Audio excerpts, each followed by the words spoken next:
to lead this nation starting in January 2021. Wait, to lead this nation? Wait, wasn't that you supposed to be on the top of the ticket doing all that leading for us, Joe? You know, that whole presidency thing? Come on, man. Even Joe's with it enough to understand that he's not really going to be running the show if he wins in November.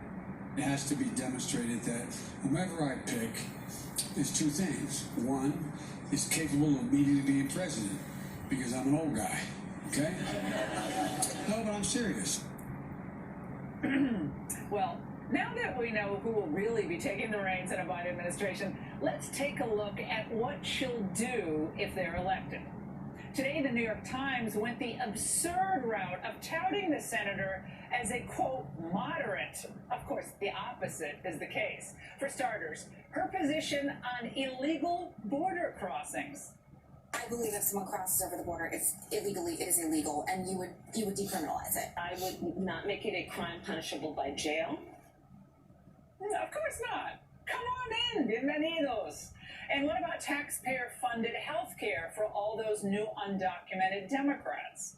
Raise your hand if your government plan would provide coverage for undocumented immigrants. Don't you love the hand-raised questions? I love those. What about abortion?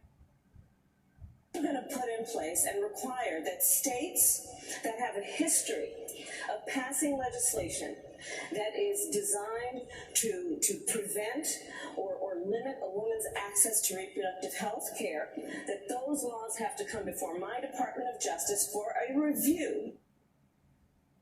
That's called pre-clearance. That means partial birth abortion, greenlit under President Harris. And she loves socialized medicine. Do you think eliminating private insurance would be a socialist idea? No. Okay, so I strongly believe that we need to have Medicare for all. Do you think that's socialist or not, Medicare for all? No, it's about providing health care to all people. Yeah, it's worked out well for California, everything they're trying out there. And did I mention that Kamala also wants to take your guns away? Upon being elected, I will give the United States Congress 100 days to get their act together and have the courage to pass reasonable gun safety laws. And if they fail to do it, then I will take executive action. Yeah, reasonable gun safety, a little Kamalaology needed there. Here come the guns. The Times also, by the way, called her pragmatic.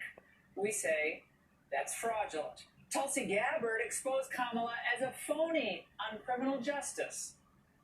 Senator Harris says she's proud of her record as a prosecutor and that she'll be a prosecutor president. She put over 1,500 people in jail for marijuana violations and then laughed about it when she was asked if she ever smoked marijuana. And I am proud of making a decision to not just give fancy speeches or be in a legislative body and give speeches on the floor. The people who suffered under your reign as prosecutor, you owe them an apology. Tulsi Gabbard just took her apart. Do you remember that debate? Now, furthermore, Senator Harris basically accused Joe Biden of being a racist on national TV. It's hurtful to hear you talk about the reputations of two United States senators who built their reputations and career on the segregation of race. You also worked with them to oppose busing. And, there was a little girl in California who was part of the second class to integrate her public schools. And she was bused to school every day. And that little girl was me. That was the it moment. Well, after that, she very publicly suggested that Biden was guilty of sexually assaulting Tara Reid. Somebody who has a relationship with Vice President Biden, what message would you give to women who feel like their space has been invaded in the past by the Vice President? I believe them, and I respect them being able to tell their story and have the courage to do it. Do you believe that the Vice President should enter the race? He's going to have to make that decision for himself. Marinate in all that for a moment, okay? Sexually racist, at least in promoting all these past senators like Robert Byrd, friendships over, and implicit, at the very least implicit, she was saying he was guilty of sexual assault. But now all of a sudden she's willing to work with him? A segregationist and a sex criminal? Oh, it's a good question. Maybe somebody in the lamestream media will have the courage to ask about this. But given all these issues, I've no doubt that the Biden campaign looked far and wide for a better option than Harris, but I guess there wasn't. Wasn't anyone. Susan Rice had way too much baggage and no election experience. Former Obama advisor David Axelrod said tonight Biden actually clicked best with Governor Whitmer. But she's not a woman of color and runs Michigan like a Tin Pot dictatorship. And the other candidates were political small fries without any type of experience or name recognition that you'd want in a VP. Of course, Biden's big mistake, of course, was narrowing his options by limiting his choice on the basis of skin color. And on planet Earth, that used to be called bias or even racism.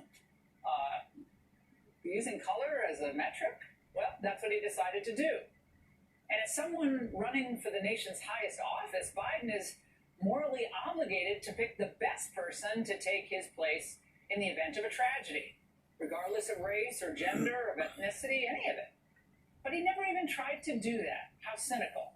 Instead, he viewed the whole thing as a box-checking exercise for the woke crowd. He should have made his choice just on merit. But now he's stuck with Harris. The bottom line? She ran for president not so long ago and had a golden opportunity to present herself to liberal voters in the Democrat Party. But they rejected her in the most comprehensive manner possible, making it absolutely clear that they didn't regard her as worthy of serving as president.